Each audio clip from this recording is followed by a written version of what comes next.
Hey everybody, it's Matt Michaels here on the DeFalco Files with the owner and creator of FSW, the future stars of wrestling here in Las Vegas, Mr. Joe DeFalco. Joe, how you doing after this past weekend's Against All Odds? What a show, what a time. Are you feeling good about it after the couple days that we've had here? Yeah, there were some hiccups in the Rumble match and a couple things here and there, but overall, it was a tremendous show, and more importantly, we had a bigger walk up and we ended up having to use all the chairs. So, Yeah. we were expecting, 3 to 400 and we probably had at least 500 because there's 500 chairs there and people were standing and there's always some chairs that are open, but you could see, and the atmosphere was great. And one thing that somebody noticed that pointed out to me that there was a lot more kids in the audience Yeah. that were enjoying the show. And bottom line is, we try to present ourselves. I like to say PG-13. We don't go crazy, but we have no issues with a little language and you know in that sense. It is violence. It's professional wrestling, and you know, I wouldn't feel uncomfortable if I had a 7-year old at the show, Yeah. and that's what we've always strived for. But for some reason, we've always been, and again, wrestling is a lot that way. Also, unless you're WWE, it is that 20 something plus male crowd, and you Right. sprinkle in some kids and you sprinkle in some women, but in reality, getting more kids is great because if they had a great show and they loved it and they got to meet a couple of the wrestlers who were nice to them, mommy and daddy might be like, yeah, we're cool. We like those casino shows, but we're gonna pass. And it's like, yeah, but daddy, Matt Vandergriff said he was gonna be there, and I love Matt Vandergriff, or whatever it is. And it's like, and then it makes the families buy a ticket, Yeah. and they're the spark that really gets people there. We have a lady, Tiffany. She comes with her 2, 3 kids all the time. Like the husband don't even come, doesn't like wrestling. And, but the kids do. And it's like once in a while I won't see the kid and it'll be like, oh, he was punished. She was punished. She didn't do that, that she didn't deserve to go. She didn't do what Right. she was supposed to do. And I've seen parents where, they trick their kids into making sure they get good grades and their homework done. Right. So, it was good to see a good turnout of an eclectic crew instead of just seeing a whole bunch of guys, Yeah. watching the stuff. So, and maybe that helps with having Viva Van and Maserati on the show, and because of the women's movement in professional wrestling, it gets more of the younger girls. I see that in the training. We have 7 or 8 women who train with us now, and in the kids class, there's more girls in the kids class than there had been, say, 5 years ago. Yeah. So, thankfully to the, Charlottes and Sashas and Naomi's and that whole crew of women, it's gotten Yeah. girls who, we've had brothers and sisters come in and the brother kind of washes out and the sister's the one who sticks around. So, Sure. Um, y- y- you know, Along those lines, I think the main event was going on, and she was, coming from the backstage area to go to the table to, sit down and sell her goods. She didn't make it So halfway you're there. saying that she undercut the main event. Is that what you're saying? Well, she made it halfway to the table, and there must have been about 8 to 10 little girls. She didn't even get to the table because they Right, all right. converted on her, and it was just unreal to watch. Like, it was idolization in these young girls' eyes. The excitement was, like, just you could kind of feel it, and Yeah, that, it's that that would be wonderful if one of our camera people caught that, but I'm assuming they probably were more, focused focused on that. on the match. But yeah, that's Yeah. why it's always nice to have that person around, B-roll thing. Yeah. Yeah. Especially in an environment like that too. I know when uh I thought one of the coolest sounds was the sounds during the rumble of the kids, almost collectively having that reaction. And you got the baseline of, like you said, the 20 to 30 to 40-year-old men, and you have a certain cheer sound that comes from that audience. But when you hear those little screeching voices all at once, just it's like I don't see how there's a better feeling than hearing that when you're inside the ring, I, because I I it's didn't realize how popular I made Santana Jackson. yeah, right. You know, That was uh, amazing. imagine if he came out as Mike Rodriguez, Yeah, which right. is what he wanted to do. That was his plan to not Mike Rodriguez. I'm making up the Right, name, but he sure. came to a wrestling school, ours, and he wanted to be a wrestler. And there was no thoughts in his mind that, hey, I'm going to be the tribute artist, Santana Jackson, as a wrestler. I'm the one who presented him that idea at for beers and body slams, which we actually did at a little shithole on not even on Fremont. It was off there on that 4th Street or whatever it was. Yeah, It was in the back of like this gaming venue, and uh, you know, a star was born, the Moonwalk DDT with the Stratosphere in the background, and there was so many outlets, ESPN and all these outlets, where it got to be 8, 10, 12 million views. yeah, And that was the catapult to actually get us on Fremont Street, because they wanted the show there.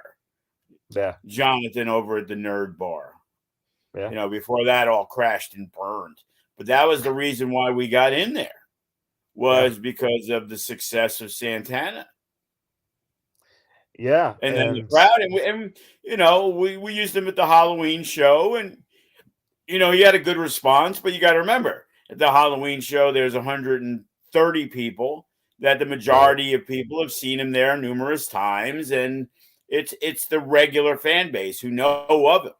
And now all of a right. sudden, you combine the people who do know him with this guy coming out as Michael Jackson, and the kids, and then he does his little thing. And man, were they pissed off at Carlito for eliminating him? I'll tell you that.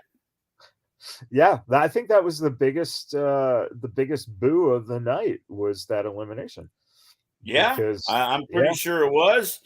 There was a lot of big pops. Like Toa Leona got a great response for making his return.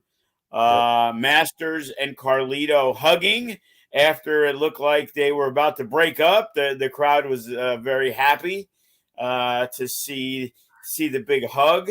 And Masters got the big pop for tossing Carlito after Carlito tossed Santana. So, yeah, there was a lot of fun and frolic going on in there. yeah. It definitely was a well put together rumble. For I mean, you look at just alone Ice and Damian Drake, Ice Williams, Damian Drake starting the match, and they must have gone, what, 40, 45 minutes each? Yeah, because when I was asking what time it was that match actually lasted over an hour. Okay. Yeah. So, which is Yeah. hard to understand at 1 minute intervals. It should have been 30 minutes. And I know the last part wasn't 30. So I don't know. But again, the early introductions by the time. So I'm going to assume that the Rumble, the actual match after the introductions, probably didn't start till 5:10, 5:15. So that's what Right. made it, 45 minutes, which is, what I would have normally figured. Right.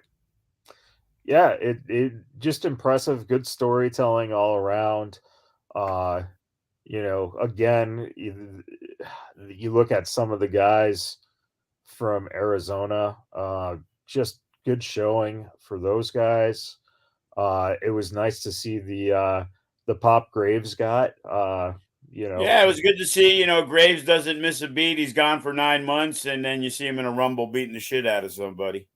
yeah, yeah, and You know. and then gets a little double duty in the 6-man tag.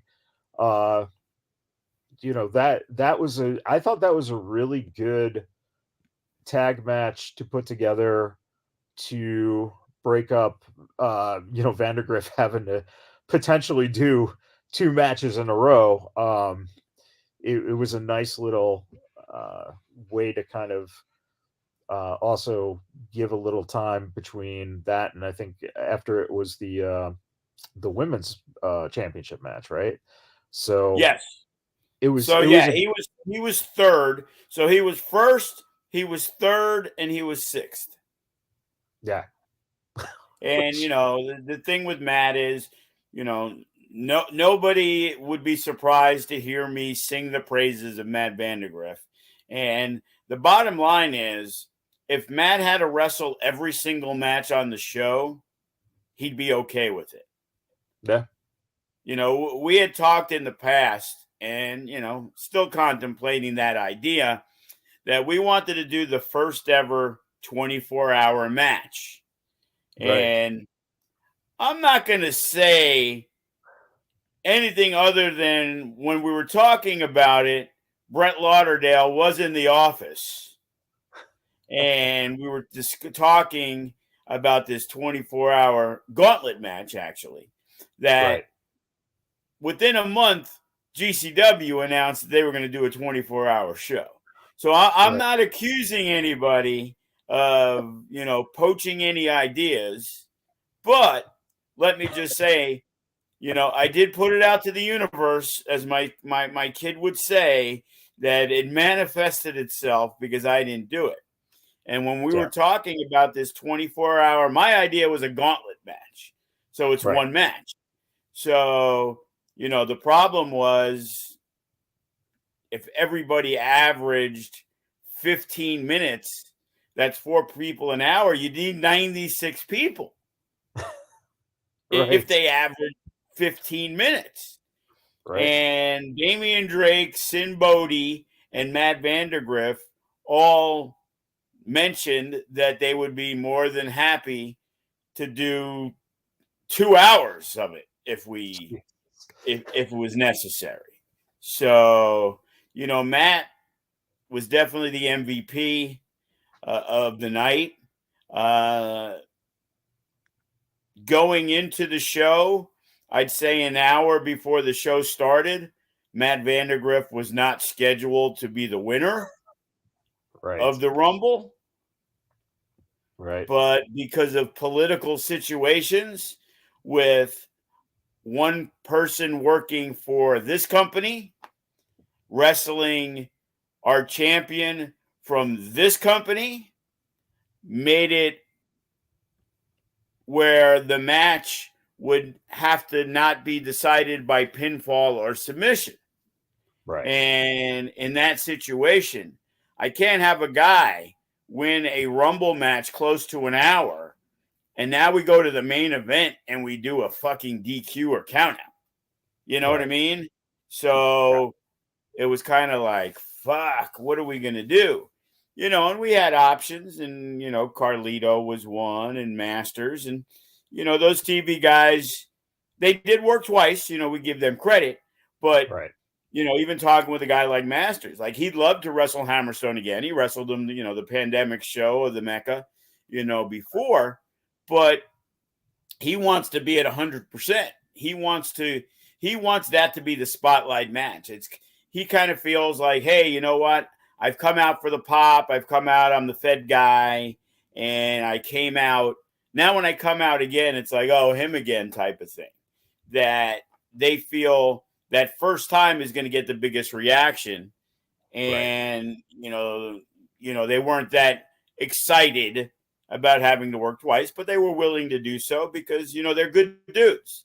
you know? Right. So now we had to scramble, and who do we got? And what do we got?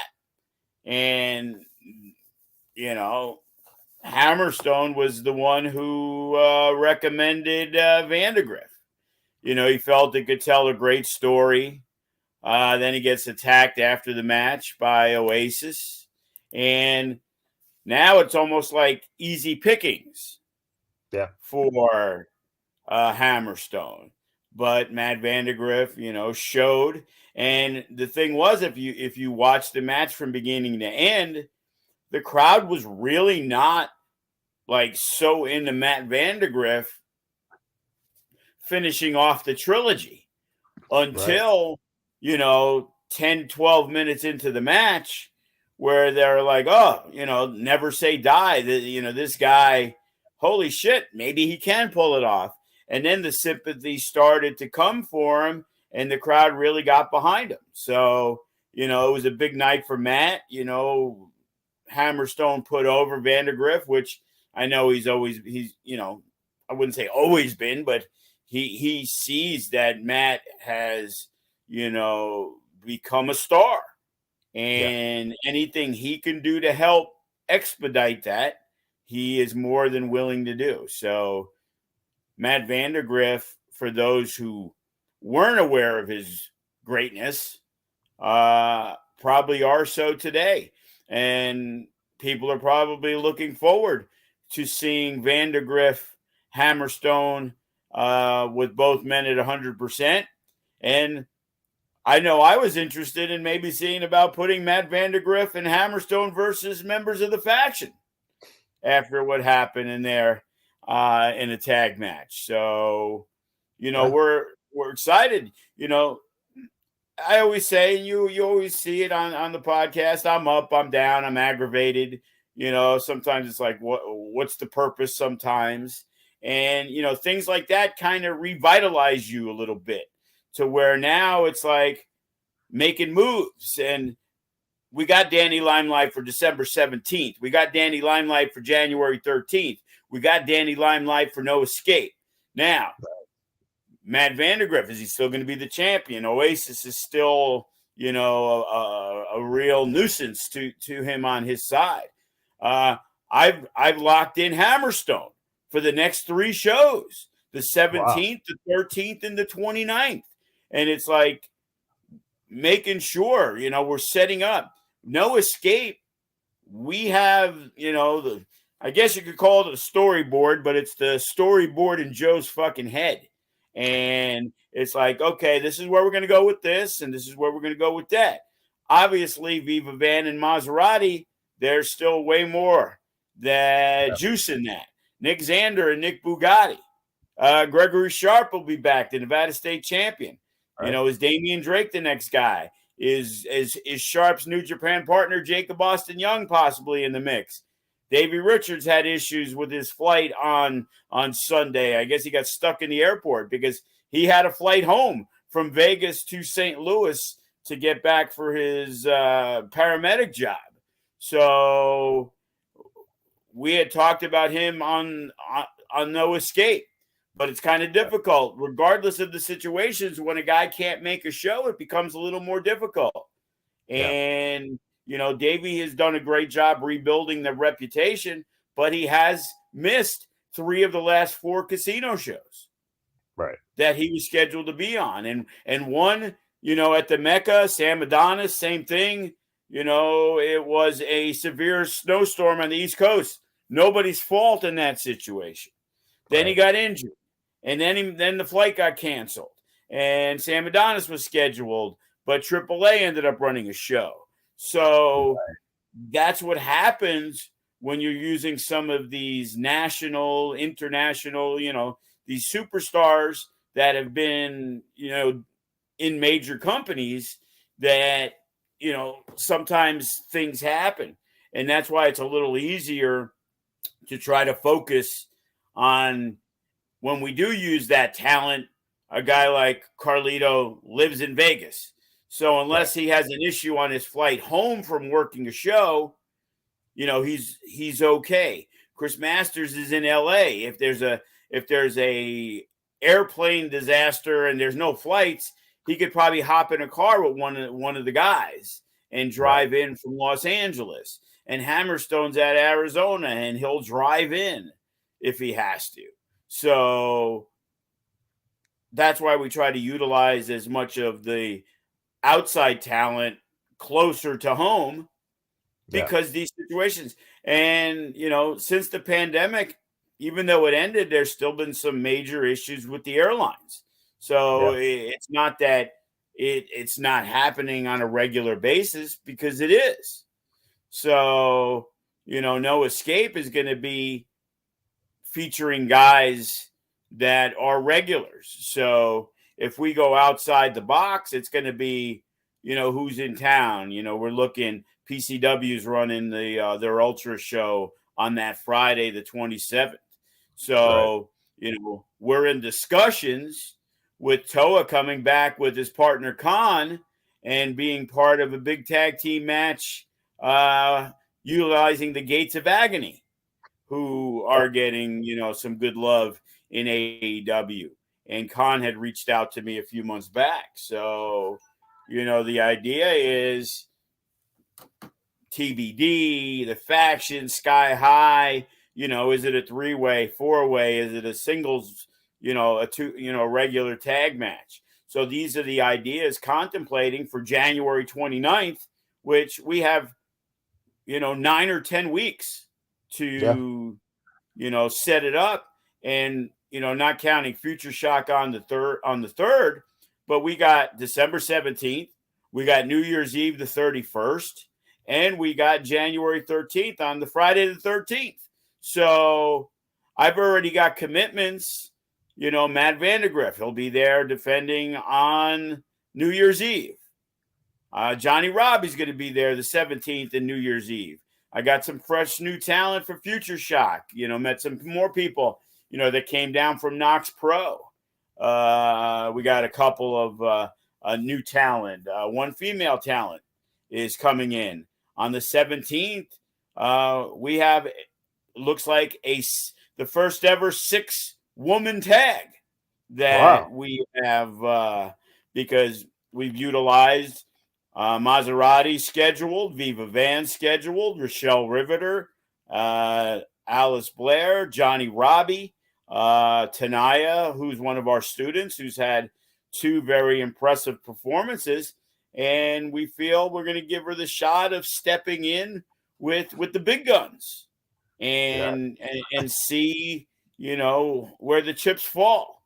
So Yeah. there's going to be a lot of opportunities. We got new blood on Future Shock.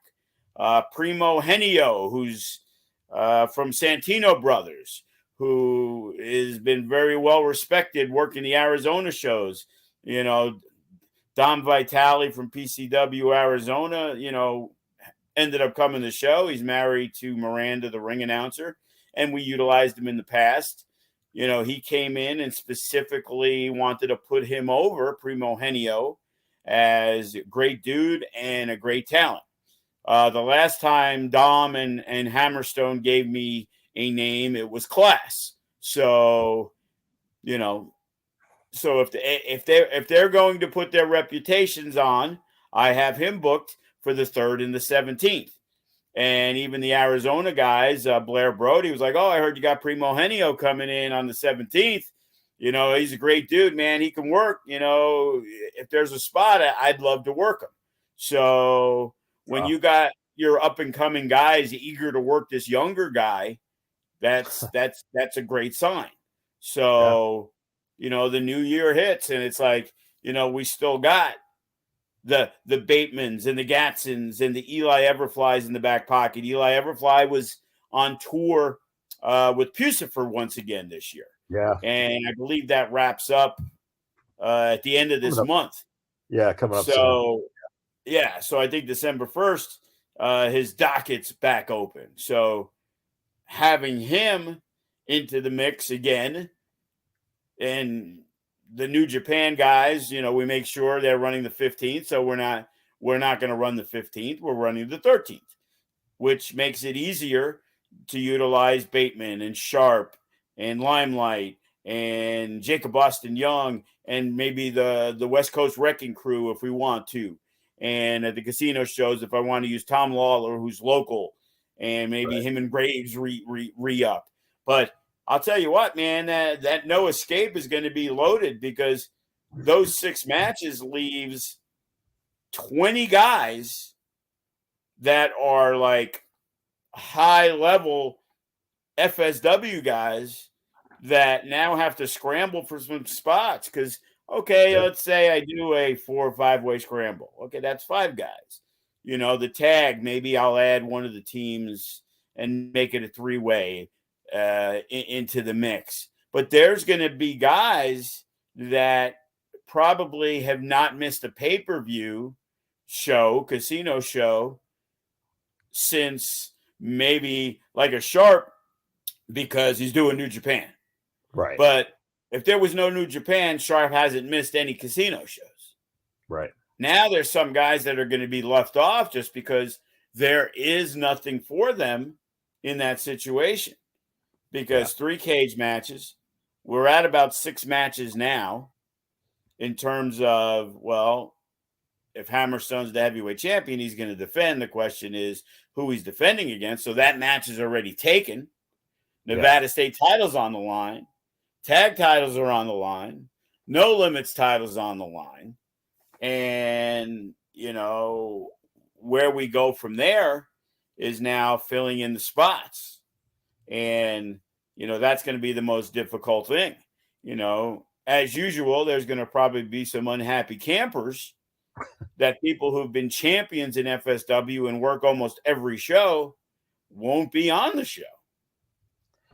Let me ask you, in terms of No Escape, have you ever run a FSW Women's Championship match on No Escape in the cage?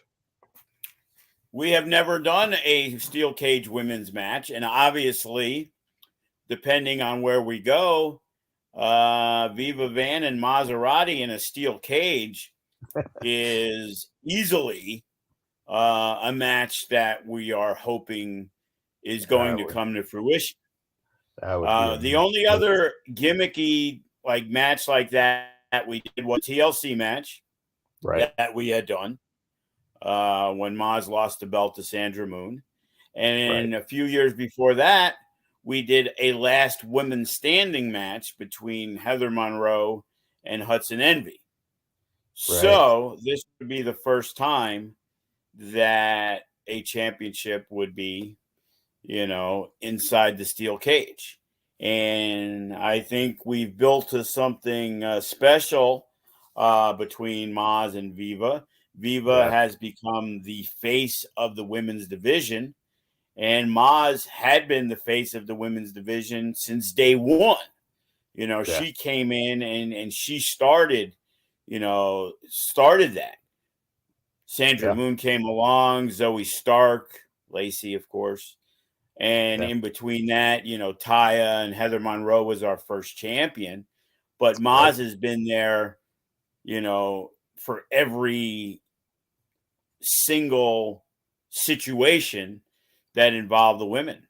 Maz was in the first match for the women's title in the 3-way, and she held the belt, and she carried a non-existent division in the beginning, and then we crowned the champion and we added some talent, and we were fortunate enough to have Taya for 4 or 5 shows, and brought in Jessica Havoc. I remember to wrestle Heather Monroe at a Mecca. So right now this is potentially the strongest women's division we've ever had, because Viva was beating some of the younger talent and a few of the girls that we had brought in.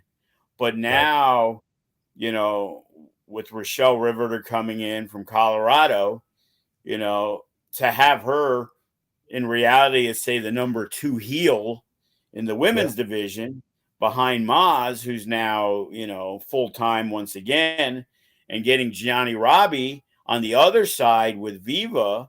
So now we have 4 really strong And now the question becomes the Tanayas, the Alice Blairs, the Milos, Right. and uh, the girl from Knox Pro that we're going to give an opportunity to. Now all of a sudden there's 7 or 8 women that are in that mix of, who to look out for in 2023. Because when you're talking about, it's too early now, and technically, we try to do at the end of December, rookie of the year. But Tanaya has made a case for next year's rookie of the year because I expect her to be, a mainstay in the division. So, it's definitely interesting to see what's going on. And, there's rumors of who's coming to town, and Gypsy Mac from New Mexico is supposed to be moving here in a couple months. And, we feel, yeah. And she said it for a while, but she postponed it. But she still seems to act like she's going to be moving out here early in 2023. Well, I feel that she is someone who will definitely benefit from consistent training from the FSW staff. Definitely. So, and and there's a lot of others that have been reaching out and just trying to get a little insight, because Maz, she likes to connect, man. I'll tell you that she's always trying to throw girls our way and explains the situations. Like, you want to come from out of town, Joe ain't buying a flight for you because you have no name value, but he's definitely willing to give you a look see. And if you could make it work, and we know in this business a lot of people will travel and will cover themselves because they will do that for a worthwhile company. And thankfully, we are a worthwhile company that people want to work for. So we don't have to struggle to get great talent to be on our shows. Yeah, and I think one of the things too is that when you look at the positions that you're able to put the people in, whether it is younger guys, coming in from Arizona for Future Shock, like you were talking about, or some people who are fairly established, or kind of not at that green tier, but on that next level of, being a little bit more established, wanting to work more and get more polish. Um, the opportunities, the situations you present them with are very good situations as compared to, other territories that they might work where the utilization isn't necessarily being looked at to help them or highlight them or feature them in some way. I think that a lot of times after you bring someone in for maybe 1, 2 times, and now you can trust and that they have value for you, you see that they're able then to kind of take those building blocks and make an established name for themselves in Vegas, which also helps then in Arizona or, California.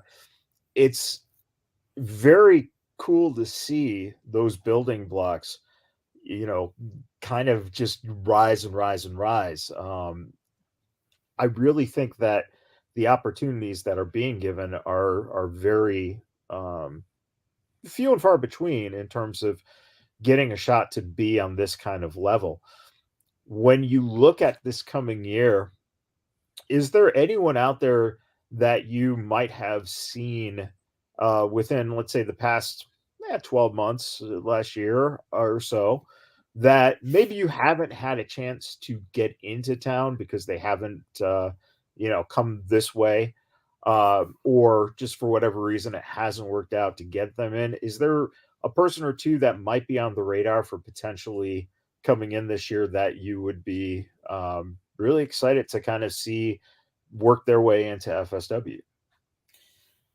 Honestly, I rely on, our guys when they go out of town, So this week, Chris Bay, he's killing it. Motherfucker's in Japan sending Yeah. me messages. Okay. So there's a guy from NorCal. Yeah, he trains at Knox Pro. His name's Ryan. I'm not sure what his wrestling name is. It could be what it is. He's like, hey, he's going to be down to the show. If you got a spot in the Rumble, that'd be great. And it's like, nah, I don't have a spot in the Rumble. But the Ryan guy reaches out to me, and Chris Bay's putting over his praises. It's like, here's a guy that this could be a true future star. So it turns out Ryan, the girl Jessica, they both come down to introduce themselves. Ryan hits me up. Hey, love to help out. I want to come down. So we've already reached out, and Jessica, I think she goes by J Rowe or J Rod or something like that. But she is now booked on the show because I have no idea who she was. But she trains at Knox Pro. So who do I go to? The guy that's sitting right next to me when I'm at the merch thing, because she introduced herself, is Toa Leona, who got on our radar because Sefa Fatu, whose dad runs Knox Pro, was talking to Toa and said, hey, bro, you need to get to FSW, motherfucker. And when GCW did a show in town with no audience, they used our arena. And Toa, the big Samoan, comes up and introduces himself. And then I see him wrestle on one of their shows, and I'm like, oh, shit, I got to get this motherfucker. I didn't realize he did not have any matches in front of a live crowd in his repertoire. I didn't realize he was that green into the business. Yeah. So now I asked him, hey, how long has she been training? Oh, like 2 years. Oh, she any good? And he says she is. So I'm not going to expect him to lie because it would make him look bad. Most people are going to recommend people. So on his word, despite getting emails from 6 others that I have no idea who they are that just say they want to work, she jumps the crowd. The Ryan guy is going to jump it because Chris Bay said so. Primo Henio, who hits me up, who I don't know. Then all of a sudden I get these guys telling me. And that's how Jordan Cruz, and that's how Class, and that's how those guys jumped the gun. Yeah. Che Cabrera was brought in by Douglas James and Tito Escondido. Eli Everfly was brought in by Che Cabrera and Tito Escondido. Yeah. So Lucas Riley was brought in by Eli Everfly. And it's that combination. And it's the same thing with the FSW guys when you see the Xanders and the Sky Highs and all those guys working with Mike Rain at Best of the West or working at Arizona Wrestling, or which guys are working for Dom, because those guys are recommending those guys. Dom knows Remy and Sharp really well. So, hey, what do you think about this guy? Hey, who's the guy you'd bring in? So now all of a sudden, the Suavecitos and now Sky High and Brett the Threat, all those guys work for Dom. Yeah. And that's this, it's the cycle of life. It's the wrestling cycle of life of getting people, into the shows. There's so many people. I'll get emails. Oh, I'm in Fort Wayne, New Jersey. And it's like, bro, unless you're flying yourself in. And most people are kind of like, oh, yeah, I'll try to get my way out there, if I can, blah, blah, blah, blah, blah. But then you got others like, oh, thanks for messaging me back. Like they expected to be flown out, yet nobody knows who the fuck they are. Like, are you ridiculous? Like, you need to make a trip out here. If you want to work on the West Coast, nobody is flying in, Joe Smith for a $500 flight. Yeah. It's like, hey, don't worry about paying me. It's like, yeah, you're $500. I can get, I can get a name guy from Impact, AEW, guy recently released from WWE for $500. Yeah. Hopefully they live close where the flight isn't as much, but it's not free. It's $500. Just because I don't pay you that rate doesn't mean it's not coming out of the budget. Right. So, and we've been fortunate. Hey, who can get buddy passes? Who can do this? Who can do that? There was always a certain way that, you can get things done. Unfortunately, we had guys like a Jared Diaz who's made his way out a couple times. But even as, overzealous and excited he is about getting out here, financially, he realizes that it doesn't make sense sometimes. Right. So, despite wanting to be part of it and having a great conversation with him when we were doing Full Tilt AEW weekend, and he worked all the shows and he Yeah. saw the atmosphere, and he's another one, tight with Chris Bay and all these guys. So wants that opportunity, but then when he puts pen to paper and having to miss a day of work and having to fly out and having to get their own hotel, sometimes it's like, okay, well, hey, I know I got a place to stay because I'm friendly with this guy. Right. And, if I have enough time to book it, well, FSW is running Sunday, maybe I can get on a Cali or Arizona show Friday and Saturday and make a whole little circuit on it. To come all the way west for 3 days for little to no money coming out of your own pocket, it's going to be hard to sell merch because people don't really know who you are to cover any of that. Right. Unless you get those other bookings, it's going to be, it's a loss. And taking a loss is fine. We've seen it. Vandergriff used to fly to Florida and just to get on certain shows, or people will fly to AEW hoping to get on Dark or whatever it is. So that's great. But how many times can you do it? Yeah. I need somebody. If Jared Diaz is going to be around, it's hard to position him well if he's going to show up in February and then he ain't going to be able to come out again till August. I can't spotlight him as good as he is. He's going to come in and he'll probably work one of our better guys, but it's a win for one of our better guys. Right. So, we had another guy that I guess Benny Blanco. I call him Benny from the Bronx, of course. And he came in to train last week and he knows Bay. And he was like, hey, I'm going to be in town, blah, blah, blah. And Bay gives me a heads up for him. And after talking, like, he has a job to where he can kind of move around and do things. So he's talking about coming to Vegas to train. And I kind of believe it's a smart move. Guys like Clutch and Jacob Austin Young and Chris Bay, they all left where they were from to come to FSW. Right. So, the reach we have, I guess, is pretty strong. Like how Chris Bay knew about it, I don't know. Like he probably told me back then, but somehow he heard about us. And, when you hear Cross and you go on his Twitter, Cross makes sure, FSW. Like he's flown that banner, and Chris Bay's flown that banner. When you walk in Impact, all those guys know who I am because of Chris Bay. And before that, it was Cross and Brian Cage and all those guys that were in Impact or in AEW, and Lance Hoyt and all these guys who have good things to say. Even a Will Rude who worked for us many years ago. Like I was talking with Masters, and he didn't know Will Hobbs and Will Rude were the same person. I'm like, yeah, you were in the Survival of the Fittest match with him, in 2014. And I'm sure if Chris Masters probably doesn't remember a lot of things from 2014. Yeah. But,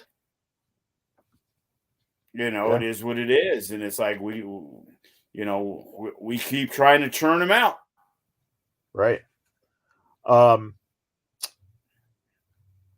When you look at, we're talking talent from the outside.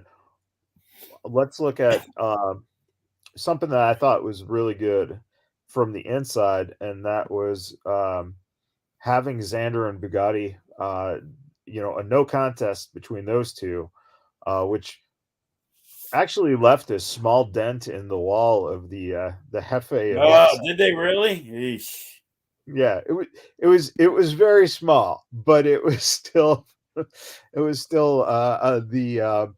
boy. How much is Joe going to have to dish out to the Yeah. They haven't noticed yet, I guess, because I have not gotten a message similar to when Matt Cardona broke the cash register, and they were looking to whack me for 2,000, and I was like, I ain't fucking paying. That's GCW. But the problem is Joe DeFalco signed the contract, so if GCW they said here's the invoice, and they said fuck you, Joe, I would probably have to pay it before they would let me come back.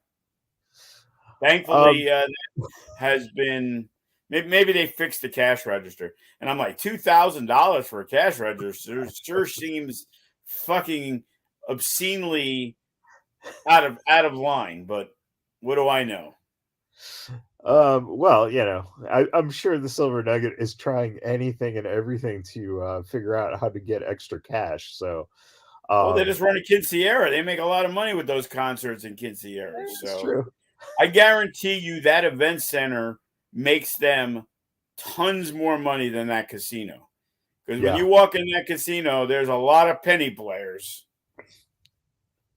I'm yeah, sorry. There's a small amount of penny players. yeah. Like Um, the most people that are there when we're around is our show, and the most yeah, people that are around when there's a lucha show is the lucha show, and the quinceañeras and the concerts. Whether yeah, those people, which is weird because it was not an argument, but it was kind of like unnerving to them that I wanted people to enter through the casino. Like, don't you want people to put money in a cash register into a video poker machine or a slot machine while they're waiting? Because generally people will wait in line. right, For a lot of their shows where they get 1,000 people in a concert, their entranceway is the back entrance. right. And it's like, Wow. so you have 1,000 people and not one of them are walking into your casino. If we have Yeah, 500 people and 20 people throwing $20, that's still $500. And there's more than 20 people putting in $20. yeah, And it's like, that's how you bring in money. And I get it. You make a lot of money from quinceañera. I'm pretty sure they pay X amount of dollars, the open bar, the food, they provide all of that. But hey, why not have another $1,200 being spent yeah, inside the casino? That the main objective is to have a profit. yeah, And I would think, hey, we bring them through we we bring them through the actual entrance. You have stairs through the casino. yeah, And I remember with GCW, they were like, "Oh, can we get the doors open?" There's all these kids in the casino. It's like, well, it isn't like the casino's packed with players. It's like, maybe you get the parents are going to be throwing money in, order food, whatever it is. Now that right, they have the bowling center back open, right. and they actually got somebody place doing chicken sandwiches and sliders or whatever it is, that they took over the restaurant because since we've been back since I guess February, there was no place to eat. Like you can Yeah, order from the bar, but there's people who come early to the show that they would sit in the cafe and order food, and yeah, somebody was smart enough to lease it because now with the bowling thing open, there's some people. yeah. Hopefully it generates into there. So Um, when you look at, I'll get back to Xander and Bugatti. Was that a for you I guess a smart matchup or a smart feud to start to get Bugatti back into things and also to give Xander someone to work who is very experienced, very good worker, very solid worker. Because it seems like the chemistry has been there, and it seemed like the match was a fairly solid match. And the fans were really into it, especially when they got brawling into the crowd. The fans went ape shit to be oh yeah, honest. yeah. Fans do like people brawling right around them.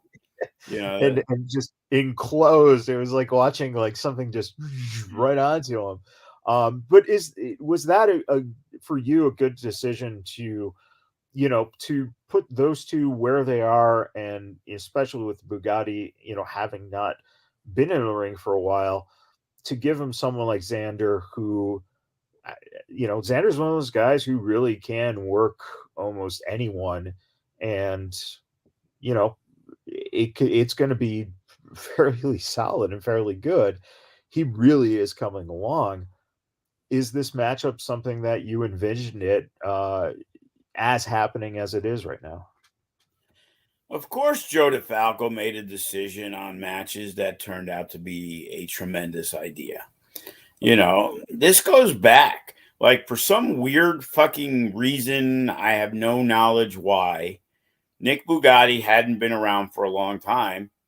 And Nick Xander is like going on Facebook, basically calling out a guy who isn't even fucking around. Like, what is the purpose of that? I kind of yap at these guys sometimes, Brett the Thread. Like, they make these comments that literally make no sense. Like, you want Nick Bugatti? The guy hasn't even been around for a year. Like, what the fuck? And months later, Nick decided to, start training a little bit here and there. And again, Nick Xander had no potential feuds coming up.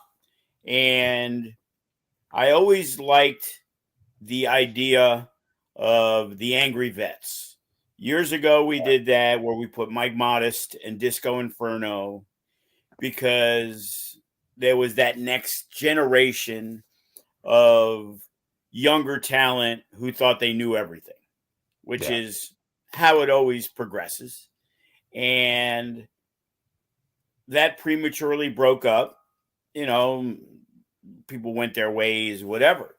And uh, Clutch had reached out for the idea of trying to get back in. He had taken time off, injuries, whatever it was. And, sometimes you need a break. right, And my perfect thought was Clutch comes back and Clutch is an angry vet now, but he was an angry rookie then. Like Clutch was, Clutch is that guy. You know what I mean? It's right, like he, a lot of things bother him, okay? And again, he's passionate, and people have heard us yelling in the office, and I never hold grudges in situation. It's he feels certain way, I feel certain way. We yap about it. I'm New York, I'm Italian. I raise my voice, people yap, whatever the fuck, no big deal. So, and I'm like, well, if we bring Clutch back, he really could come back as that angry vet right, and because he sees what's going on, because he's been on that student page and he sees Joe DeFalco going off about these motherfuckers and they're not setting up the ring and then they're not being around, but then there's the show day and then they're crying that they're not booked on it yet. When something is going on that they're not booked on, they somehow magically can never get off from work, get off early, whatever it is. right, So we played into the idea of Clutch seeing another guy who he feels may have been gifted more than he should have. right, And playing into that, the idea was okay, where do we go? How do we end it? And at that time, Nick Bugatti started coming in every once in a while, training with Cody, whatever, just getting the rust off and things like that. yeah, So presented the idea of Bugatti getting involved with the match with Clutch at the Silver Nugget. And because in that situation, Clutch, who was the heel, was going over. So right, unless we continue it again, because Xander won the first match and Clutch beat the shit out of him, and then we went into this, the idea was okay, how do we make it work? Because generally baby faces win a lot of feuds and then you do your thing, and right, we're kind of reversing it to where the even though it's 1-1, we're not looking to come back to the third match at this point. Right. So how do we do this? Well, ideas were, hey, a Nick Bugatti, a Clutch, Angry Vets come together type of thing. But as that idea kind of passed, the idea of Bugatti getting involved was still there. So, we did the angle where he was the cameraman, and then we progressed it into him being in the audience, Nick attacking him. Then he hit the fan, so we suspended him. And, which we felt would be, okay, Nick's comeuppance. Well, we have the Rumble show. Do we have room for a match that isn't a title match?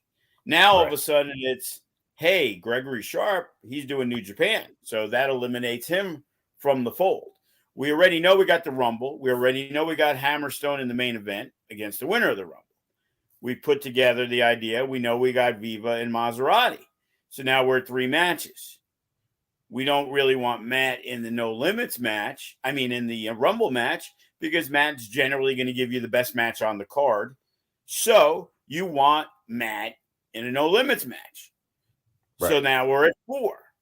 And then it's like, generally, we've done stuff in the past where some of the finalists, they get to wrestle in a match. And you also want that star power working a little bit more. So that match is kind of taken. What it was, no idea. We were talking, at one point, my kid was big on Juicy versus Masters. Turned out Juicy wasn't able to make it. But then I thought, you know what? Why not have Graves, who's coming back? Like the faces of FSW have been there forever. So it's Remy, it's Cody, it's Graves, it's Damian Drake. Well, Damian Drake's starting at 1. He's going to be in the Rumble for a long fucking time. He doesn't need to be in another match. So we settle on Graves as the third guy. Now you want Carlito and Masters. So you got Carlito and Masters. And now who's the third guy? Because you got the 2 star power. Well, the arrogant fuck who thinks he's probably better than Carlito and Masters, Bret the Threat's the perfect foil for that match. So that happens. Right. So now we have 1 match left.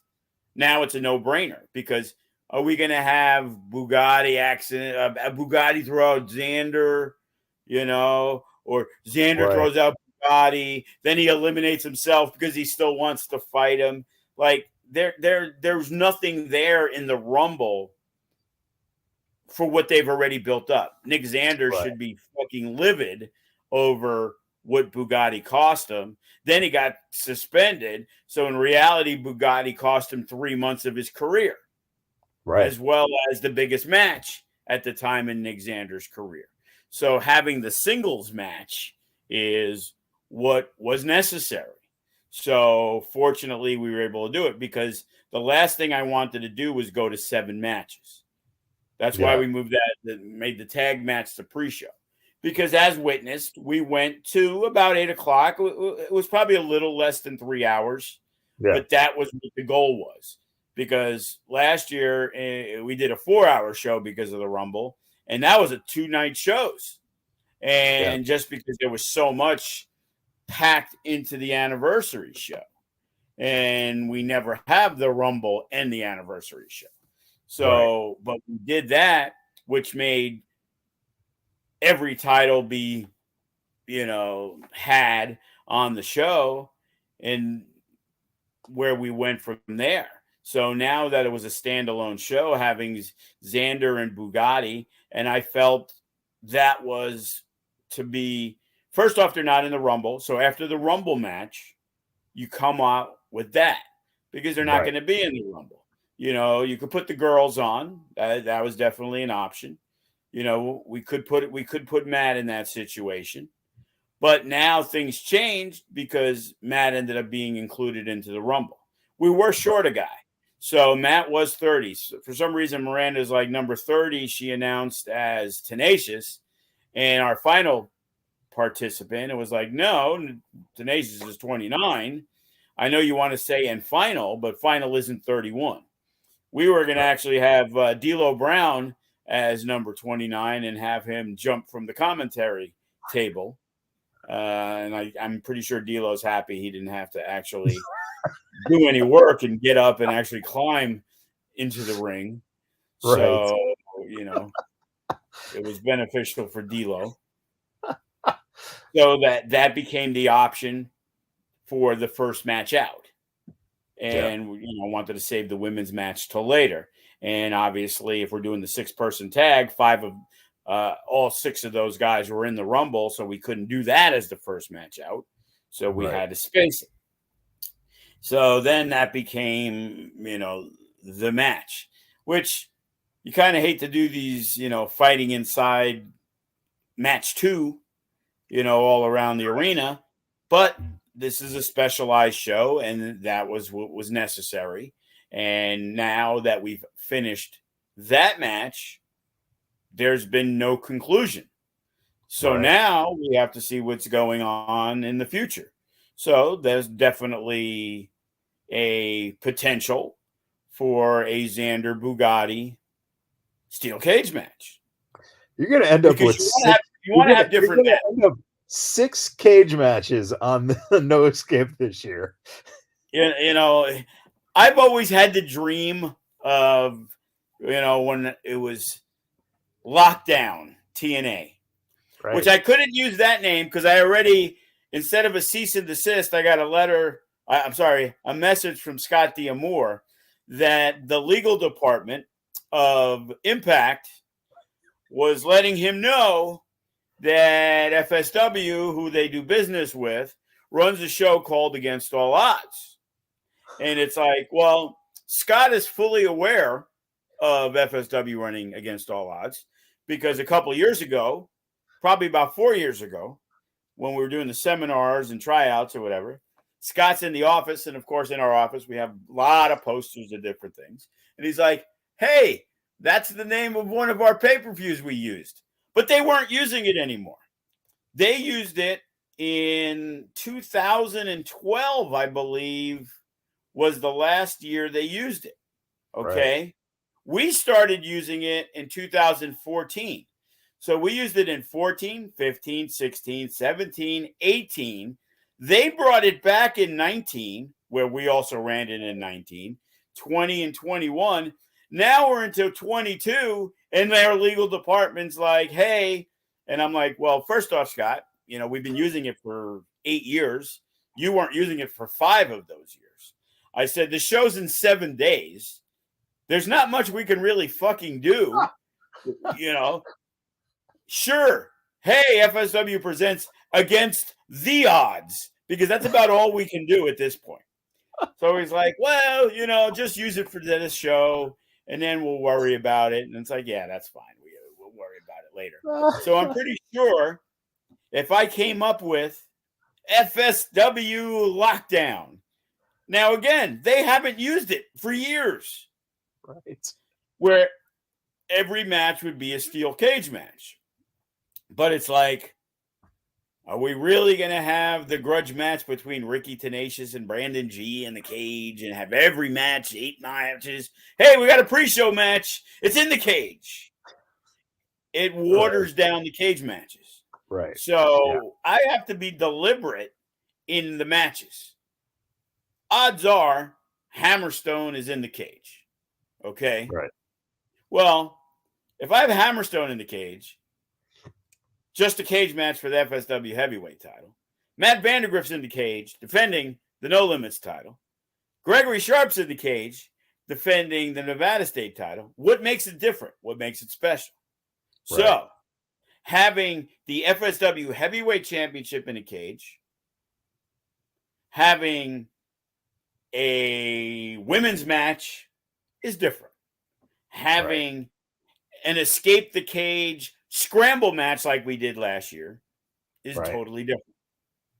Having a grudge match with no titles on the line is different. Right. So that takes away certain things. Last year we did the grudge match. It happened to be for the title, which was Class and Remy Marcel. Right. Did it have to be in the cage? Nah, probably not. It didn't have to be. But it was probably the best option, and there could have been other options. But we did the real grudge match was, I think we did 4 cage matches last year. I think We did so. Damian Drake and Matt Vandergriff was the grudge match. Right. And that got added late because we did their breakup. So at the time, Class and Remy was the third cage match. But Damian Drake and Matt Vandergriff became the third one. And instead of pulling it as the cage match, we made it the fourth. So because we did And the then, escape the cage match. right. And then you had Ice and Bay was the last Right. guy. It was Ice and Bay, not Hammerstone. He wrestled He separate. wrestled. Yeah, exactly. That's right. So his match wasn't the cage match, but it was for the No Limits title, and it was the main event. So in Right. reality, we could have went with 3 and left off Class and Remy Marcel, because that was the follow up of Class cashing in the cash in the case. So Right. it wasn't really this blood feud that had to be. So if I was going to move one thing out from last year, it would have been that. Now, in doing this, is it possible that we do the 4 matches? Maybe we do an escape the cage scramble match. I kind of liked it. You know, we had Yeah. Limelight and we had Jay Vidal and we had good people in it. And the Vandergriff Damian Drake was a steel cage weapons match. So besides being a grudge match, it was a different thing compared to Ice and Bay, for example. Right. So again, we have 2 months. We have a list of stuff of matches that came out of this show, and it's like, okay, what feuds do we have going? What is simmering? What can we, do to expand upon that? And just like at Against All Odds, I knew a lot of things we were going to do, and it's good because by talking with the Danny Limelight, I know I have him for 3 shows. I know I got Hammerstone. I know we can build some stuff there to really make the steel cage match, if he's going to be in it, mean something to where Right. it's like, okay, yeah, that should be in the cage. Because Right. if we come out of Against All Odds and we have no escape in 4 weeks, like we went from Mecca to, if we have the no escape in 4 weeks, it's obvious Nick Xander and Bugatti would have to be in the cage. It's Right. obvious Diva and Maz would be in the cage. But I'm not sure there would be anything else, maybe an escape the cage, whatever. Hammerstone does not have somebody in front of him right at this moment that Right. would be like, oh, that's a cage match. Because again, you don't want it just to be a cage match to be a cage match. We did Hammerstone and John Morrison in a cage because Hammerstone beat the shit out of Taya and called out John Morrison for not returning his text. Right. Yeah. Which is a much better way to start a feud than bumping into a guy and spilling his coffee, like Kane and Jericho, I always talk about. Yeah. So, but that became the feud. But that wasn't the be all end all. The be all end all was Morrison showed up unannounced and laid out Hammerstone and cost him the heavyweight title that he lost to Chris Bay. So now that was the blood feud where Hammerstone basically killed Morrison's wife in the match, and Morrison cost Hammerstone his belt. So here we go. Now we had a hot main event that wasn't even for the title. Yeah. Yeah. So it's always trying to build, and those shows get built. And I remember because Hammerstone laid out Taya at a Beers and Body Slams on Fremont, and it was like the coldest October up until this year, like for years. It was like 75 degrees. Like that day, I remember it was like 40 degrees when the show started. And now it was dark and it was, miserable. We started later, so it was like 9:30, 10 o'clock at night. It was probably 30 degrees in that match. People were wearing like gloves and then clothing over their gear. So no escape is the thing is we focus on no escape to start the year. Right. and Against All Odds ends the year. So the thing is, there's not a kind of a regular casino show in the mix Right. because, when we go to No Escape, the next big casino show was usually the Mecca in March, which was totally separate. So you had the new No Escape in January, which would lead, like last year we did No Escape in December, Right. just because of the timing, because August was when we did June, we did August, and then we did December. Right. We didn't do a lot of the other stuff. So on this one, we generally do January, and then the next big FSW pay-per-view casino show is the anniversary show, which is usually May, early June. Then we Right. bounce back with Survival of the Fittest in August, and then we have Against All Odds in November. And then we would slide the 2 Meccas in. So that would give us those 6 shows. Right. Now it's kind of wonky with the Mecca because now it's kind of just based on of where we can go. Like Impact, we did at this time when they were here. Right. And now they're coming back in February, but they're taking all 3 nights that potentially would be for a show. They're actually taping Friday, Saturday, and Sunday. So that eliminates the end of February as a show for us, which now pushes us back into March. Now, March either becomes another big casino show pay-per-view, or it becomes the Mecca. But now we have AEW in play in May, which we assume Memorial Day weekend, which really sucks for us because flights and hotel rooms are at eye-gouging prices. Yeah. So to bring people in and getting rooms becomes a little more difficult. And then the problem becomes, again, GCW. They're bigger than us. They want Saturday night, which is the free night. So what does FSW do? Well, we do a show with Sammy on the Friday night. Well, Rampage is taping. Okay, well, we can do the Saturday afternoon slot before GCW that Revolver took. But, AEW is doing their Fan Fest. Right. So, hey, Saturday night's the best option because there's no AEW. Oh, but GCW is running. And as we saw, they killed everything that we had done that whole weekend. Standing room only doesn't even do justice to the crowd that they had there. Yeah. We got people standing, but they had more people standing than sitting. That's how. But they were smart. They only put out like 300 to 500 chairs because they want that atmosphere like they have in Atlantic City. So, sure, I could say, yeah, Brett, sorry, you guys can't use the Silver Nugget Saturday night at 8 o'clock because we're doing the show there. He'll be like, oh, okay, that's cool, Joe. And then he'll go get a different fucking venue and run at 8 o'clock. And our fans will be happy to miss our show because they can watch 30 others of them that they can make. So we're kind of screwed in that situation because there's one good time slot. And, Thursday, in reality, the best time slot for us is Sunday, the Sunday afternoon.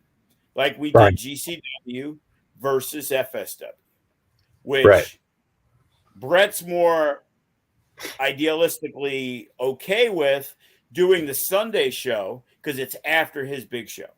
He doesn't want to do FSW versus GCW on Friday night to come back with his own show. And I 1,000% understand that because we're getting the rub from him. When Sammy Callahan's running Revolver, they don't have that fan base in Vegas. So we're the draw in the FSW Revolver show per se, the percentage of people coming to the event.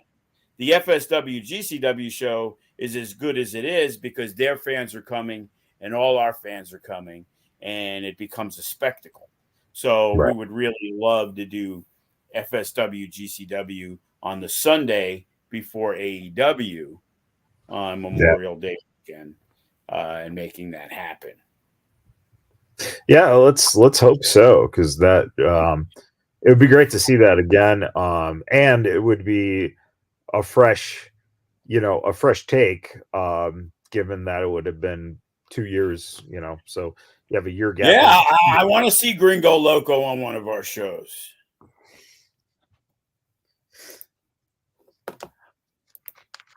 I think that can happen, right?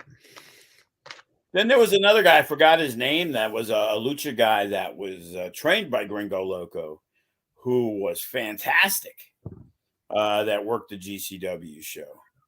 I forgot his name offhand, but man, this guy was all over the place. There was a couple bumpy spots in the match, but it was because he was so fast, and it was like so high risk that watching him and Vandergriff could be something I would definitely be interested in seeing. Yeah. So there's, it's kind of exciting to think of, the potential of that. As we start to wrap up here, what can you say about the upcoming December 3rd Future Shock right now, so that people can get ready to get some tickets and come on in, or get the FSW network for $6.99 and check out Future Shock if you're not in town or can't make the show on the 3rd? Well, I think that we have gotten a good amount of talent signed. I know the tickets are available on the website already. Being, I guess, we had the huge crowd that we had, a great turnout. My son Joey's gotten, he's motivated this week, so we got to take advantage. And he's already got the posters done, and for Future Shock and for Seasons Beatings on the 17th. I got a nice little logo for Countdown to Midnight, 9:30 on New Year's Eve. So I'm looking at the Future Shock. So Nick Bugatti is actually going to be wrestling on that show. We can announce one match already. Bret the Threat will go one-on-one with the man who eliminated him from the Rumble, Jimmy Jack. Yes. All right.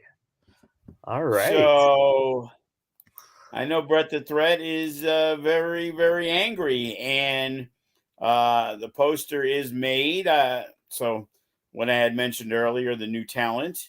Yes, she goes by J-Rod, kind of like A-Rod and J-Lo and all of them. So she will be making her debut in FSW at Future Shock. We also have Matt Vandergriff will be at Future Shock. So by next week, obviously, we'll have everything in check. The idea is to get, some of the younger talent. Tanaya will be appearing, possibly going one-on-one with J-Rod. So it'll be interesting to see, some of the younger talent getting an opportunity to shine in that situation. It's always good to see Matt Vandergriff on a Future Shock. Usually he wrestles an up-and-coming talent that might be a future No Limits champion, So we're definitely interested. I believe Damian Drake will be at Future Shock on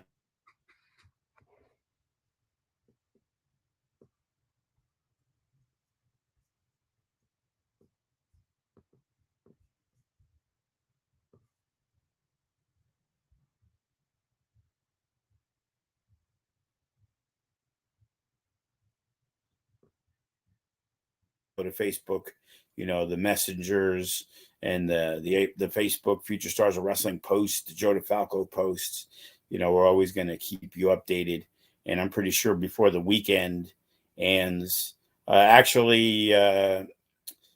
of our younger guys, Andy Delgado, will be taking on Nick Bugatti. So Andy was a guy who was probably about 19 or 20. He went to China, and he was there with Bugatti and stuff. So then he came back, had an injury, and then I don't know if he lost the passion or whatever it was, but he didn't come back from his broken collarbone for a very long time.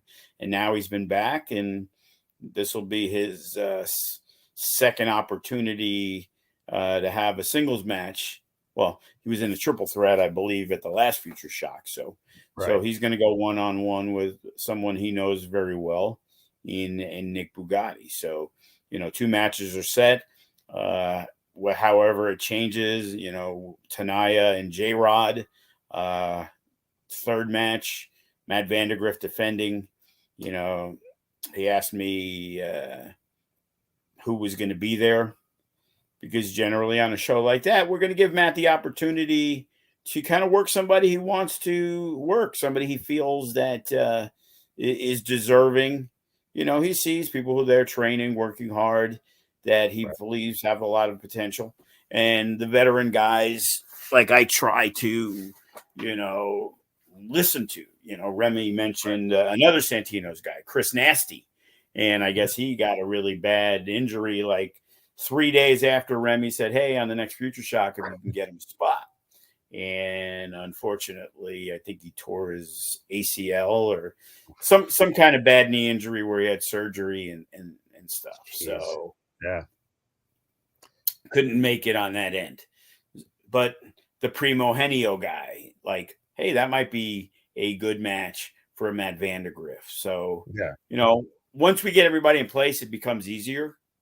Right. You also get some of the messages, like a Bodie, like, hey, I'm available, and, of course, Bodie's going to be available for as many shows as he can with us. And again, I like to treat Bodie a little differently, being that he's 15 years old. You don't want him to be working, 20 times a month yet. So we try to give him and put him in places to where he can succeed. You want to make sure he's wrestling somebody that is going to be a benefit to him. Right. So, and the sky's the limit on the younger guys, the Davions of the world who have produced when they've gotten the opportunity. The young kid, Demir, turned out, I thought he was about 19, and he just turned 18, and he's been training with us for 6 months, which at least, as I said at the show, I said, well, at least we have kind of a reasoning for why you're such an idiot most of the time, because of your age. So, if he was 23, I'd be a little more concerned. But, he is a dumb fuck, but he is 18 years old, and hopefully he'll grow and understand. And we had a little chat the other day, and I know Chris Bays had a chat with him. Again, I know when you're that age and other opportunities arise, it's easy to just say yes. And as we talked last week, he was one of the main guys I was discussing about working other places. And it's like, you need to make sure it's a benefit to you.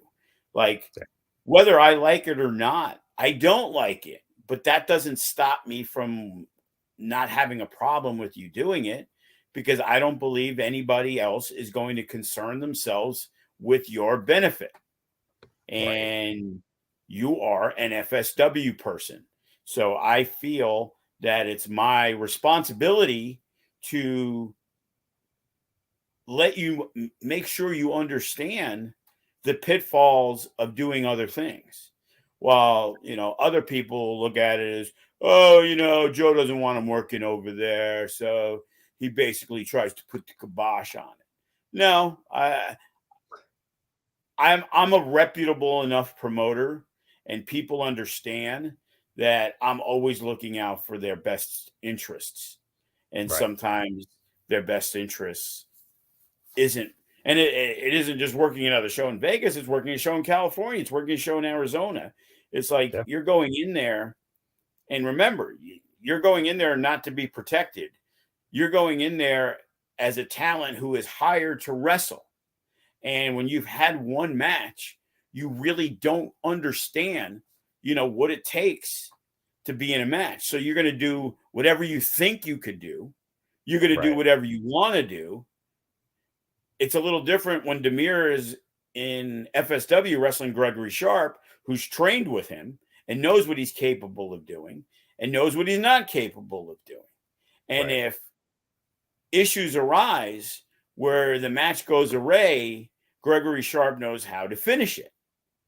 Right. While going over there, nobody's saying, oh, did you have 2 matches or 12?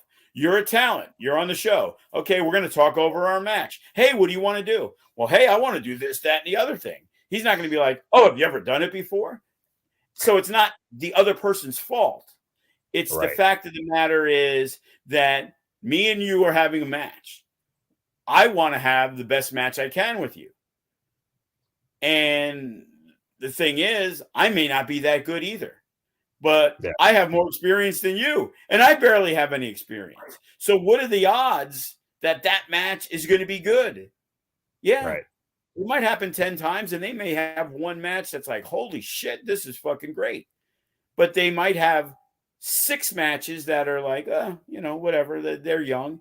But they might have 3 matches that are the fucking drizzling shits, and hopefully somebody didn't get dropped on their fucking head. Yeah. Yeah. Having 4 out of 10 in that scenario is not a good number. If they were baseball players, 4 out of 10, man, they'd be in the Hall of fucking Fame. If they were a quarterback, they would be on the fucking bench. So 4 out of 10 in a lot of different situations are totally different. Yeah. You want to be at that point where at least, 10 matches against the same guy, no matter how many times you did it, 7 are passable. Yeah. If 2 are great, awesome. But if 7 out of 10 matches are pretty decent, that's great. And if you have 3 fucking clunkers, okay. Now, out of the 3 clunkers, 2 were like, that was, could have been better. And 1 was the drizzling shits. That's where you want to be. Right. And that's why there's practice matches. That's why you have matches in front of the crowd, in front of the no crowd. No I'm crowd. saying because when you're young and inexperienced and you fuck up, everything gets bigger, everything goes faster, and now it's like, fuck, what do we do? And that's what we've seen in some of the matches on Future Shock. You've seen a couple matches that started off, everything looked good. I'm like, wow, pretty impressive. Then all of a sudden there's a fucking clunker spot. And then all of a sudden it's like the confidence level drops, lost in the ring. What the fuck are we going to do next? Because you don't have a ring general like a Gregory Sharp or a Damian Drake or Matt Vandergriff who've gone through this. They've gone through the drizzling shit matches and how to try to turn things around. We saw it with big spots in the Rumble. Fresco and Toa. Miscommunication, whatever it was, he kind of dropped them and fell. And you're gonna have guys at Hammerstone's it's gonna happen to here and there, but they're gonna know how to make sure that one little blemish doesn't ruin the whole match. Right. Which it's a lot easier to do when you got 2 young people in there that one spot screws up and then it starts going downhill and then they're not able to get it back. And now it's just like, where's the fucking finish line? Let's get the fuck out of here. Right. Yeah. And that's also, I think, one of those things. If you get the FSW network, one of the reasons to get the network is to check out the Future Shocks. Because not only are you going to see guys who are going to eventually potentially be future stars in the business, but you're also going to see that, that idea of just kind of getting an idea of where you see guys and where they are currently, and did something go wrong? How did they cover? You can start, really kind of evaluating. Right. You can see when Lacey Ryan had to get carried by a Matt Vandergriff, Right. Of course. And as we stated, it's like, okay, we had pay-per-view buys. So if you bought the pay-per-view, you got to send me a message. Send me an email at lvfuturestars@yahoo.com. Let me know. Show me that you bought the pay-per-view, and we will give you 1 month free of the FSW network. Yeah. starting December 1st, which will give you the opportunity to not only watch Future Shock on the 3rd, you'll be able to watch the show on the 17th. High Octane Seasons Beatings, our traditional Christmas show. Who knows? Maybe MK is going to be the Grinch this year. MK will try to be the Grinch who stole Christmas, and Graves will Yeah. be Santa Claus. Now I really how much of a pay bump does Graves get to dress as Santa Claus? Because I kind of want to see that. Pay bump. If he gets to beat up MK, he's got to give me a pay drop. That's a fun moment for him. That's a gimme. That's true. And New Year's Eve we may do hey, buy it on the pay-per-view. Maybe we'll do a discount. Maybe we'll do a $10, $5, whatever, a pay-per-view just to get it out there. People sitting home on New Year's Eve. Yeah. WWE's not doing that day one on January 1st. Get your wrestling fix. The countdown to midnight. Yeah. You get to, maybe you get to have Graves, do the New Year's countdown.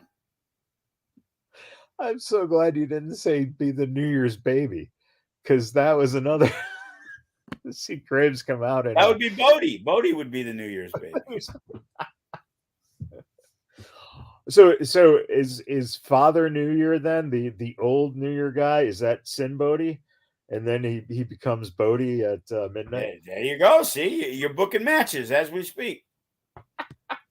Booking angles and storylines. Oh man. Everyone, thank you for tuning in and listening. Any final thoughts, Joe, before we say goodbye? I'm excited with the month of December has to offer. Always like doing the New Year's show.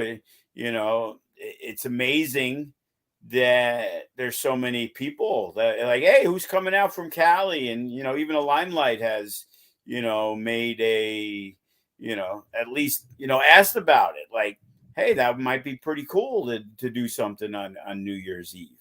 And wrestlers are wrestlers, despite it being New Year's Eve and hey, honey, sorry, I'm going to be in Vegas wrestling. Nope, Joe couldn't get us a room, so I have to drive back. So I'll be driving back at 12:07. So happy New Year's. I'll see you later. Or, find somebody to stay at their house or something. Yeah. So, so excited about it. We got the big guns, man. It's like, usually it's like, okay, so we got a High Octane. We got High Octane in January. We got a High Octane in December. I don't have to worry. I know I won't have Hammerstone and a couple of those guys on this show, so I can make room for this guy. And it's like, oh, shit. We're going to have like all our champions at like all our shows. So it really makes those opportunities even more important, because you're not going to get 2 or 3 opportunities. You're going to get 1 or 2, and in some cases 0 or 1. So if you do get any positioning to do something like the Arizona crew, hey, you guys need us, you need us. And it's like, well, if you can do New Year's, I get it, but driving into Vegas might not be 5.5 hours. It might be 8.5 hours. Yeah. So it might not be something you guys want to do. And, Future Shock. Hey, we got anything for Future Shock? I'm not sure. I got some new talent. So I might be trying to, give those guys spots instead of the Koas and the Devin Renos and the Blair Brodies, who basically would wait for a Future Shock because that's when they knew they were getting their opportunity. But they've kind of been upgraded into the main roster to now it's like, okay, well, if you can do this show, great. If you can do that show, give me a few days, because I'm going to put the card together and see what we need. because it was even about New Year's, that it was a potential that all of them were interested in coming in, because if they're not wrestling for Dom, they're not really wrestling. Yeah. There's places where Dom, like, I know they get their pre-show matches and they've gotten on the PCW Ultra shows because Dom is a major part of that. Right. So their opportunities are limited.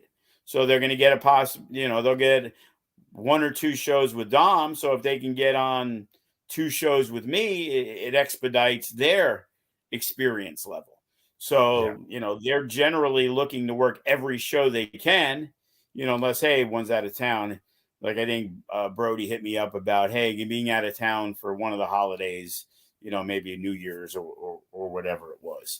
But generally, they're always available. So, I got some big things happening on the 17th.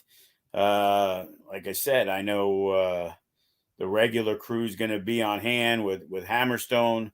I assume Graves, but I got to make sure there's something for him. I can't just say, hey, come on down. And then, oh, wait, let me figure. Yeah, you could just walk out with Hammerstone. Yeah, I'm pretty sure Graves doesn't feel like doing that, And if he did, I'd have to blame you for it. So that way he would confront you and not me. So, yeah, Jordan Cruz is booked on the 17th. I got, as of right now, Koa, Brody, and Devin Reno booked for the 17th. I got Hammerstone booked. I got Vandergrift booked. I'm probably going to have Sharp booked. I have TBD booked. So it's like, all right, let me see where we got Damian Drake. Is he available? Because, you always got your top guys that you're on a high octane, you're looking to work. It's a bonus when Matt Vandergriff and Damian Drake and Jacob Austin Young or Nick Bugatti want to work a Future Shock, because it gives the younger guys an opportunity. But the high octane type shows, the 17th, the 31st, the January 13th, is when I really would need them 2 out of the 3 times. Right. So, and now when you're getting commitments from a Danny Limelight, well, Danny Limelight, obviously, despite people saying I'm clowning him on my podcast, understands that, I had a little heat with him. I told you about that he didn't listen to the podcast because I was just telling you about how overzealous he was with all the 3 million ideas that he had. And it got back to him. Like, I thought he was joking, but he was like, oh yeah, well, I'm like, it's all good, brother, nothing but love. He's like, oh no, I hear you clowning me. And it's like, dude, listen for yourself. I'm not clowning you, just busting some balls, fell little Puerto Rican, you know what I mean? And it's like, chill out, brother. Like, of all people, it was like him feeling hurtful. Yeah, The Puerto Rican pop would talk shit to everybody. And especially, I think that there's no doubt that Limelight is absolutely one of our favorites. I mean, he's incredible to watch. He's dynamite on the mic, and you look at what he's been able to do in the short time. I mean, his career is not that long. It's so impressive. And he's got a talented daughter as well. It's Danny's one of those guys who, if you look at how to, where to get to in your life, you follow what Danny did, and it's amazing. Plus, he served too. It's like a military. I have the biggest. I thought when we were working things out that we were going to have the biggest intergender match. It was going to be Cross and Scarlett against Morrison and Taya. But now I have a bigger intergender tag match. Danny Limelight and his daughter against Brandon Gatson and his daughter. That's the money intergender tag match that we're talking about in 2023. So I know I better book it before Dave Marquez steals it from me. You know Yeah. what I'm saying? That's the matchup. Yeah, get it here in Vegas and not in Irvine at the That's Improv. right. We want it at the Improv. We want it live in Las Vegas. Because you know how many pay-per-views we can get from, we got Gadsden's daughter doing the girl group. We could even have a special performance. There you go. By the girls. Yeah. But Danny Limelight, no, I don't think he can rap. We'll have Chris Bay step in and do a guest rap spot. You really are on the verge of putting together the first Vegas wrestling showroom show. Tropicana, maybe something like that. Get the stage. Very much like Apollo Creed in Rocky IV. That just ridiculous big Vegas setting. Yeah, it's definitely, it'll take us back to WrestleMania 1 with Cyndi Lauper, the rock and wrestling. Well, this could be, the girl group and wrestling connection. Yeah. There you go. And who knows, man? Maybe you could get like a BTS to come in and no, I heard they're going into the military. They have to go on pause, right. I heard. That's right. Wow. Not that they're going to actually. So they're going to the military to perform for the troops. So why not just have them perform for the troops every once in a while and still do their thing? I don't understand it. It's a different military over there in terms of how you have to, approach and be in the military. So that's interesting that, I'll tell you what, they could make peace. They could just send BTS to North Korea to perform a concert, and it could be like, a union of love, and they could be the peacemakers. Listen, if Dennis Rodman, I could solve the world's crises. Yeah, if Dennis Rodman can get in there, I'm sure your idea of BTS and world peace is not too far off. So that's what I'm saying. They combine with the Gangnam Style guy, and they make one big peace concert. Yeah, there's a match that you just brought up now that hit me right away. Psy, that Gangnam Style guy. That's it. That's his name. Yeah, I'm sure he's available. Him versus Santana Jackson. I want to see that one in 23. That to me would be the ultimate pop showdown right there. Yeah, I might have to get Santana on one of these shows coming up. I'm pretty sure his calendar is booked up for New Year's Eve. That dude hustles, man. It's like he did it. He had to do his MJ show before the wrestling match on Sunday. No, sorry. I think he had to do something else, not the MJ. But then he did that, and then afterwards, maybe it was the MJ, but he had to leave to go do another gig. But it's weird. He gets like all these side gigs. Yeah. To do it. So. Yeah, he gets. Yeah, he's a good dude. It's like. Yeah.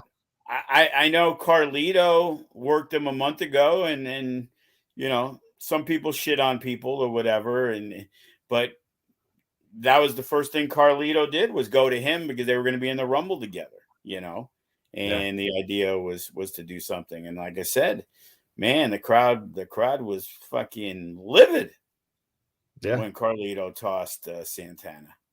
So definitely something there. Yeah.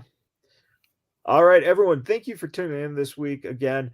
Remember, you can catch the Fight TV pay-per-view replay of Against All Odds if you'd like, $14.99 on Fight TV. And, wow, we went long like the old days, I'll tell you. Yeah. Hey, man.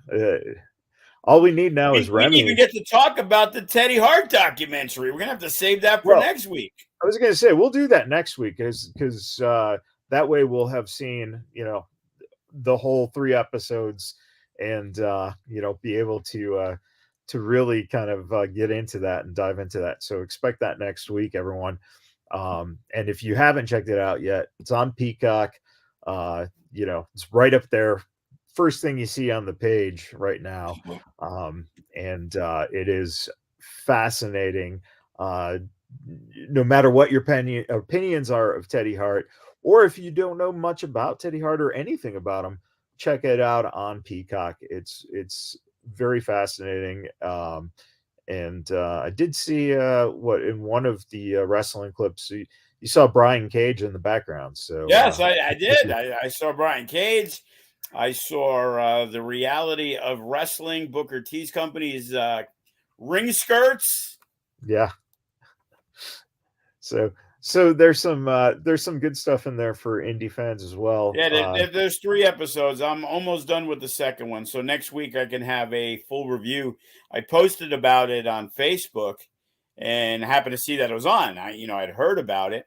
And little insight, I guess Teddy lives in Florida now, and he goes to my buddy Pete's strip club a lot. So they've talked a lot, and I'm not sure how it's going to work out, but Teddy's looking at this as his next comeback. That after that airs, that he's going to be a wanted man in a different way. And I guess I better finish episode 3, but I'm not sure it's looking good for another wrestling comeback for Teddy Hart. Yeah, that's well. Hey, Joe, maybe FSW is